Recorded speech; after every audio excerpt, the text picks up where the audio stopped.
Spécialiste des relations internationales, David Gosset est l'un des premiers intellectuels occidentaux à s'être intéressé à l'initiative « Une ceinture et une route ».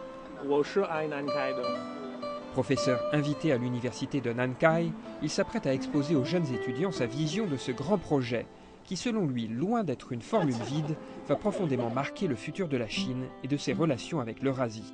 La nouvelle route de la soie, c'est le grand projet diplomatique de la Chine pour les années qui viennent. Et donc je vois un lien entre ce grand diplomate du XXe siècle chinois et la diplomatie active de la Chine aujourd'hui. De mon point de vue, la nouvelle route de la soie, c'est l'avenir. Alors c'est très important parce que c'est un projet qui concerne d'abord les infrastructures et la Chine sait faire des infrastructures. David Gosset voit la Chine comme ayant une culture de grands projets, avec la Grande Muraille dans le passé, le réseau de trains rapides dans le présent et la ceinture économique de la route de la soie et la route de la soie maritime du XXIe siècle pour l'avenir.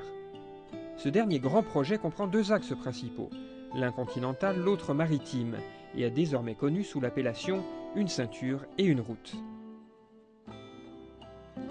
Le continent du futur, c'est le continent africain. Donc la nouvelle route de la soie, c'est une invitation pour que Africains, Européens et Chinois, nous construisions un futur plus prospère et pacifique. David Gosset a fait un de ses premiers voyages en Chine en 1996 dans le Xinjiang, sur l'ancienne route de la soie, là où se croisent les civilisations. C'est sans doute de là que vient son intérêt pour les échanges en Eurasie.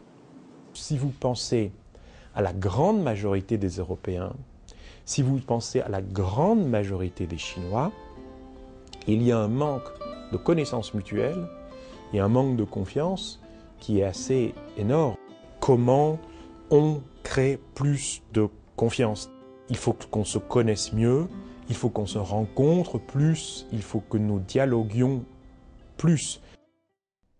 C'est dans le but de créer un climat de confiance que David Gosset a fondé en 2002 le Euro-China Forum, puis en 2015 la New Silk Road Initiative, des instruments de la société civile qui visent à établir un réseau d'experts et à multiplier les rencontres internationales.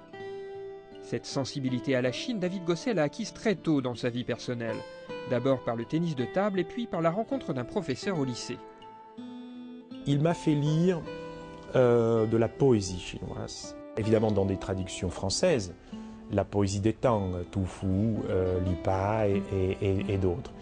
Et ça m'a marqué absolument à jamais parce que j'ai trouvé ça d'une beauté unique, cette poésie très liée à la peinture. Un intérêt sincère pour la Chine et maintenant une maîtrise de la langue qui lui donne le sentiment de faire partie d'une grande famille.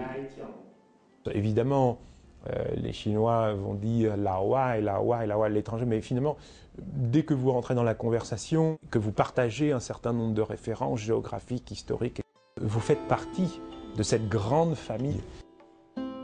Quand vous dites famille en chinois, c'est Jia, c'est la famille, mais le pays c'est Guojia, c'est une sorte d'extension de la famille. C'est une famille très inclusive.